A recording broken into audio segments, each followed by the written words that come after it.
Continuamos con esta entrevista con el secretario general del Partido Revolucionario Moderno, Jesús Vázquez Martínez. Bueno, usted tangencialmente tocó el tema de la transparencia y el informe, pues, del Foro Mundial Económico y pues este gobierno ha dicho que ha estado haciendo muchas, pues, acciones en pos de la transparencia.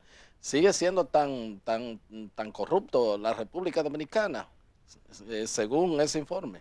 Bueno, pero mire, yo pienso que lo que está pasando, lo que está viviendo el país en materia de corrupción es altamente conocido por todos los sectores y ese informe es una confirmación de los niveles de corrupción en que ha caído la República Dominicana. Y los niveles de corrupción de la República Dominicana son alarmantes y por eso este país, ¿verdad?, en medio de la falta de institucionalidad, que es una de las grandes preocupaciones que nosotros tenemos como fuerza política de oposición. Y todo eso tiene que ver con eso, ¿verdad? Todo tiene que ver con que las instituciones llamadas a establecer controles, fiscalización del uso del recurso público, no cumplen su rol. Con que la justicia dominicana no puede condenar a un PLDista. Si usted es del PLD, usted puede hacer lo que usted quiera en este país. Si se puede robar el país, no tiene ningún problema. Ahora, si usted no es del PLD, ya es otra cosa. Pero si usted es del PLD, usted puede hacer lo que usted quiera, sin ningún tipo de Hay dificultad. mucha gente del PLD que no están bien. Usted, yo creo que está con todos los PLDistas en sentido general. Hay gente del PLD que yo conozco. No, pero cuando estoy hablando del PLD, estoy que, hablando de esa mafia, ese entramado mafioso que opera, porque en el PLD hay mucha gente digna. ¿Y cuál es la mafia, el entramado mafioso? Bueno, lo que ha provocado que la República Dominicana sea hoy uno de los países más corruptos del mundo. Lo que opera en la República Dominicana, ¿verdad? Todas estas mafias que operan en las diferentes dependencias del Estado. Entonces eso es lo que ha provocado que la República Dominicana esté en los niveles que estamos. Y cuando usted ve, por ejemplo, que instituciones de reconocimiento mundial como Transparencia Internacional llegan a esos niveles, ¿verdad?, de calificación de una nación, es porque realmente esto es escandaloso. Y entonces cuando uno ve, por ejemplo, muy sencillo, cuando usted ve, por ejemplo, cómo va el endeudamiento interno de la República Dominicana, ¿cuáles eran las instituciones o los organismos internacionales a los cuales la República Dominicana normalmente tenía acceso al financiamiento y se hacían a través de instituciones como el Banco Mundial, como el Banco, como el BID, el Banco Interamericano de Desarrollo, como el Club de París, como el Exim Bank, como otras instituciones financieras internacionales? Se hacía un financiamiento y esas instituciones establecían, como el Fondo Monetario Internacional, establecían una serie de requisitos que para utilizar los recursos de esos financiamientos había una serie de requisitos. Por eso el gobierno dominicano ha optado porque no se haga a través de esos organismos internacionales de que la República Dominicana es parte, sino el financiamiento se está haciendo ahora a través de ¿qué? Bonos soberanos. Que lo inauguraron ustedes. Pero ¿cómo se hizo una emisión de 500 millones de pesos de bonos soberanos en una ley donde se establece el mínimo centavo que se va a invertir en la República Dominicana? Y ahora, ¿cómo se está haciendo el endeudamiento de la República Dominicana? ¿Cómo se está haciendo? Bonos soberanos. Ahora tenemos el presupuesto de la nación. Y el presupuesto de la nación incluye entre bonos soberanos, entre financiamiento, ¿verdad?, para completar el presupuesto y el déficit acumulado. Estamos hablando de 175,000 millones de pesos. ¿Y hasta cuándo va a durar la República Dominicana resistiendo que cada presupuesto de la nación sea sobre la base del financiamiento? Una nación es como una nación grande es como su casa. Y si usted en su casa, usted gana 50,000 pesos y tiene que gastar 100,000 pesos, usted va produciendo un proceso de endeudamiento. Y ese endeudamiento va a llegar un momento en que ya a quien usted le debe van a forzar para que usted le pague.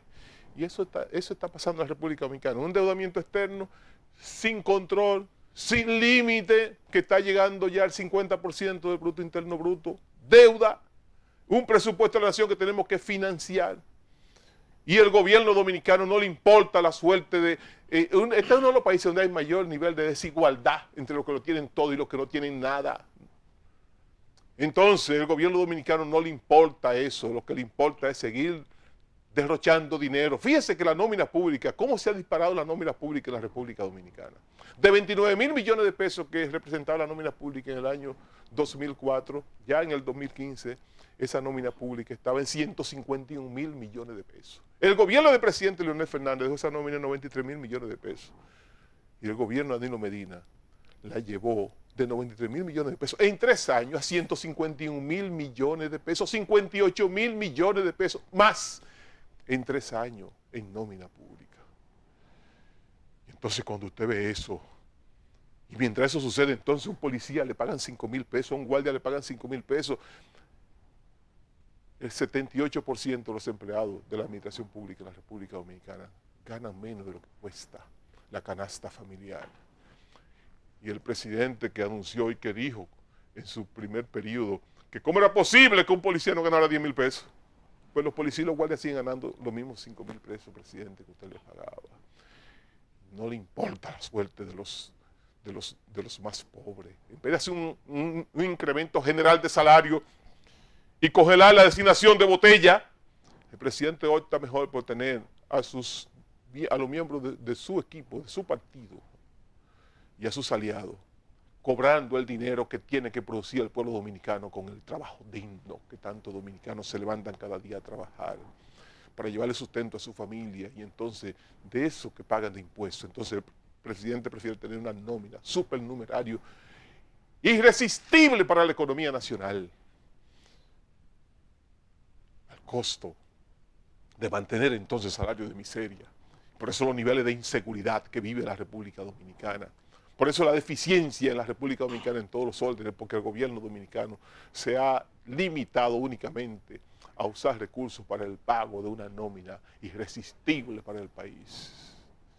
Fíjense cómo se ha disminuido en la República Dominicana la parte de inversión en el presupuesto de la nación. Prácticamente a chilata. Porque todo se va en nómina pública, todo se va en derroche, todo se va en francachela. Y no hay ningún tipo de control. Pero cuando el propio ministro de Educación señala, y el informe que acaba de dar a conocer Educa, cómo se ha disparado la nómina en el Ministerio de Educación solamente en personal no docente, le están dando una señal clara a la República Dominicana de los niveles en que ha caído el Estado Dominicano, cuando solamente en el Ministerio de Educación, en la sede central, se incrementó en 3.000 nuevos empleados y 33.000 empleados en todo el país en personal no docente. Entonces, esto que está pasando en la República Dominicana es demasiado grave, demasiado calamitoso. Por eso es que si nosotros queremos... ¿Hay corrupción en el manejo del 4%? Pero por Dios, al por mayor y al detalle. Si usted quiere, usted como un periodista acucioso y bien informado, vaya a los pueblos y pregunte cómo se negociaron los solares que fueron comprados para la construcción de escuelas en todo el país.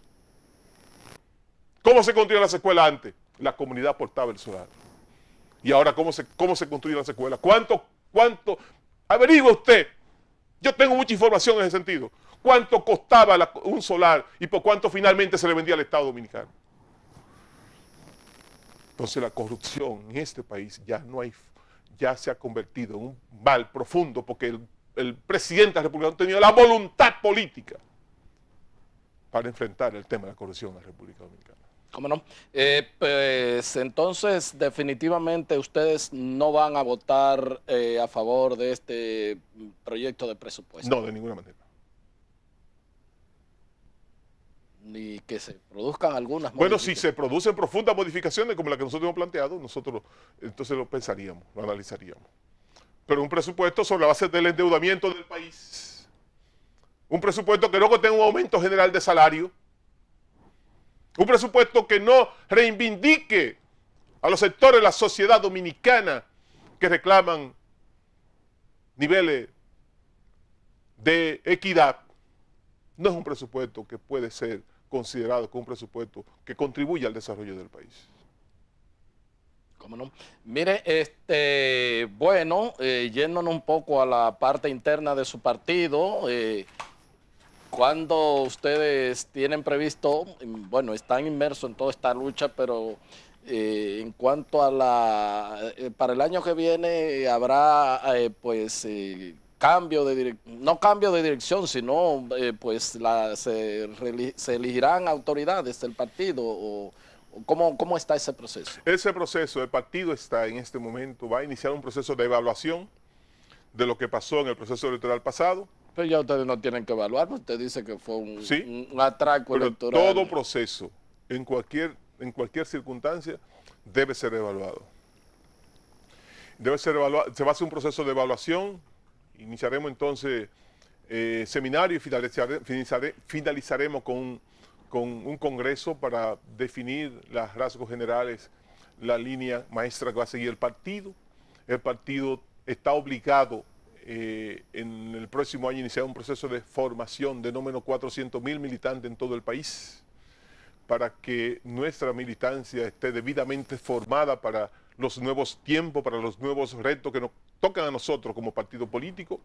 Nosotros somos un partido, el único partido que funciona real y efectivamente en la República Dominicana somos nosotros, que nos reunimos cada semana, que discutimos los temas nacionales, que trazamos la política a seguir, el único partido con vida propia, el único partido que sus dirigentes le pagamos al partido somos nosotros. ¿Le pagan? Sí, cada uno de nosotros pagamos al partido para sostener el partido. En la mayoría de los partidos políticos en la República Dominicana, los partidos les pagan a los dirigentes, nosotros somos los diferentes. O sea, ustedes cotizan. Cada uno de nosotros cotizamos el partido para sostener el partido. Es decir, nosotros le estamos dando un ejemplo a la República Dominicana de un partido con características diferentes para enfrentar los retos que tenemos por delante. Pese a todo lo que pasó en ese proceso electoral pasado, pese a haber sido las elecciones más fraudulentas conocidas en la historia reciente de la República Dominicana, este partido sacó 1.611.000 votos que nuestros adversarios tuvieron la obligación de contarnos. Hemos hecho algo que no había pasado nunca en la historia dominicana. Profesor Juan Bosch, líder y fundador del PRD, se fue del PRD y formó el PLD en el año 1973. Y fue a las elecciones en el año 1978 por el PLD, candidato presidencial, el profesor Juan Bosch, y sacó 18.000 votos. Fue a las elecciones entonces en el año 1982, 9 años después de formar el PLD, y sacó 180.000 votos. Jacobo Magluta, que fue candidato presidencial del PRD en el año 1986 y que prácticamente ganó las elecciones, hubo un empate con el líder del Partido Reformista, el doctor Balaguer, en esas elecciones. Va a las elecciones en el año 1990 por el PRI, Partido Revolucionario Independiente, y saca 135.000 votos, 7% de los votos. Este partido, con 1 año, 3 meses y 15 días, en las condiciones más desiguales que se ha conocido en la historia dominicana, este partido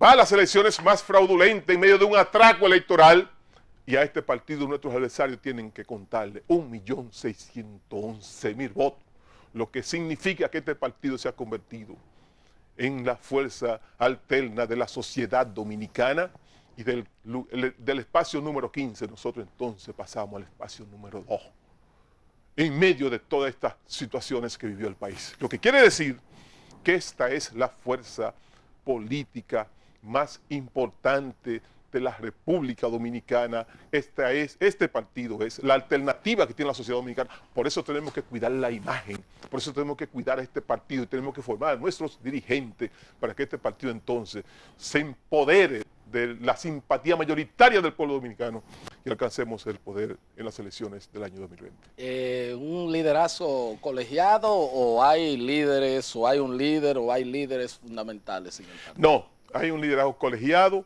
y sobre todo los dirigentes del partido, el presidente del partido, nosotros que tenemos la mayor cuota de responsabilidad en la conducción del partido. En el día a día. Nosotros estamos entonces en contacto permanente con el liderazgo del presidente Hipólito Mejía, de Luis Abinader, todos los líderes del partido, cuestión de que las decisiones políticas del partido sean fruto del consenso. Por eso nosotros, en cada reunión, cada semana, nunca se ha votado para tomar una decisión. Las decisiones se logran bajo el consenso. Cuando tenemos que durar 8 horas, 10 horas discutiendo un tema, lo pasamos hasta que finalmente se logre el consenso. Que era lo que pasaba antes en el PLD. En el comité político. El comité político que se rompió cuando se impuso la reelección presidencial y cuando se impusieron decisiones que finalmente han hecho un profundo daño a esa organización política. Bueno, la relación de Hipólito y Luis sigue Excelente.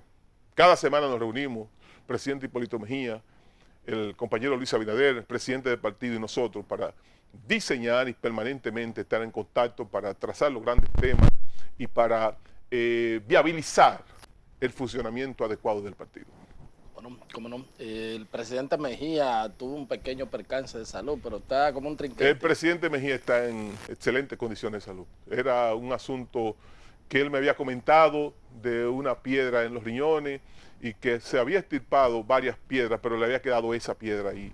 Y acababa de llegar precisamente de John Hopkins en Baltimore, que estaba precisamente en esos menesteres, pero él no quiso sacarse esa última piedra y entonces aquí le provocó esa situación que finalmente se le extirparon y el presidente está en excelente condición. Como un cañón. Como un cañón, fuerte, duro. Y todavía sigue sus... le gusta mucho estar en los campos, visitando incluso. El presidente es un hombre con una profunda vocación de trabajo y es un hombre que vive inquieto siempre y preocupado y sobre todo innovando. Por ejemplo, el día pasado me invitó a ver las plantaciones de mango y el presidente Mejía tiene un centro de generación de plantas de mango, ¿verdad? Que sirve entonces a las universidades, que van los niños, los jóvenes a recibir enseñanza. Y el presidente vive innovando siempre en la producción agropecuaria nacional. Es un verdadero innovador y un verdadero revolucionador de lo que tiene que ver el campo de la República Dominicana y la producción agropecuaria. Hay mucha gente, muchos de sus seguidores que le viven tirando piropos de que para el 2020. En el partido ese es un tema vedado. En el partido nosotros estamos inmersos en todo lo que tiene que ver con el proceso de desarrollo del partido, con el proceso de evaluación y el partido, cuando llegue el momento de renovar la dirección del partido, pues se hará la campaña con el tiempo que debe de ser reglamentario. Y cuando llegue el momento de coger los candidatos a cargos congresuales, municipales y presidenciales, entonces en ese momento el partido tomará la decisión sobre la base de los procesos que establecen los estatutos del partido. Pero en el partido esto no es tema de discusión, y ni el presidente Mejía, ni el compañero Luis, ni ningún otro compañero habla de ese tema porque este es un tema vedado en el sentido de que nosotros estamos obligados a hacer el partido que nosotros necesitamos y que demanda la sociedad dominicana para alcanzar el poder. Como no, mire, justo cuando estábamos hablando del presupuesto, olvidé una pregunta que tengo aquí que quiero retomarla ya, última pregunta, por supuesto de esta entrevista, de muchas que vamos a tener, una queja que tienen los industriales sobre que quieren cobrarle ahí unos impuestos, pues el 50% de ITEVIS y pues dice que eso va a dañar la producción nacional y lo puede sacar de competencia. ¿Usted vio esas quejas de los industriales? Sí, precisamente estuve leyendo. Y la verdad es que nosotros tenemos que saber y tenemos que ver y cada día mejorar. Nosotros estamos en un mundo muy competitivo, en un mundo globalizado y donde la competencia, ¿verdad?, nos obliga a nosotros como nación a tener las condiciones de poder competir en el mundo, en el campo internacional. Los industriales nuestros, nosotros estamos produciendo, ¿verdad?, y estamos exportando una inmensa cantidad de recursos producidos en la República Dominicana. Y yo pienso que el gobierno dominicano debe de flexibilizar en el sentido, si cobramos el ITEVI, cuando se va a usar finalmente la mercancía, ¿por qué tenemos que producir una situación de adelanto al pago del ITEVI? Si yo no entiendo la actitud del gobierno con eso.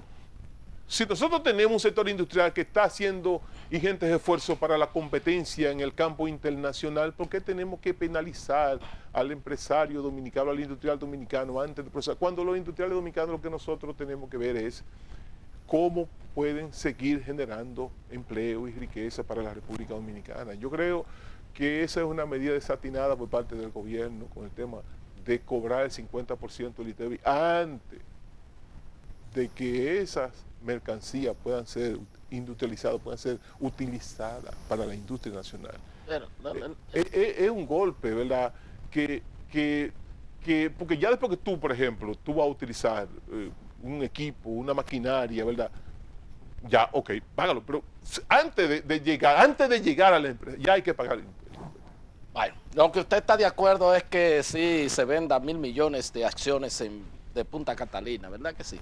Mire, lo que yo pienso es lo siguiente con relación a eso. El partido designó, la Comisión Energética del partido está haciendo un estudio profundo sobre eso.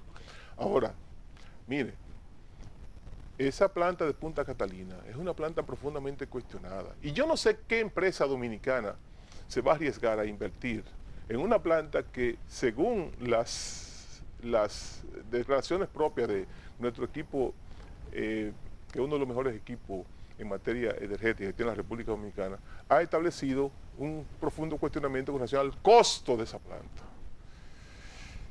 Si usted es un empresario y va a invertir en una planta que cuesta 3 veces o 2 veces más de lo que es el costo normal, usted va a invertir en eso. ¿Usted prefiere mejor hacer una planta usted? ¿Construir una planta usted? Porque si aquella planta usted va a invertir 1.000 millones de dólares, pero resulta que con 1.000 millones de dólares usted hace una planta igual que esa, que genere lo mismo que genera esa, entonces ¿cómo usted va a ser accionista de una planta que usted lo que tiene son acciones, no es el dueño? Cuando usted con esos recursos puede construir su propia planta.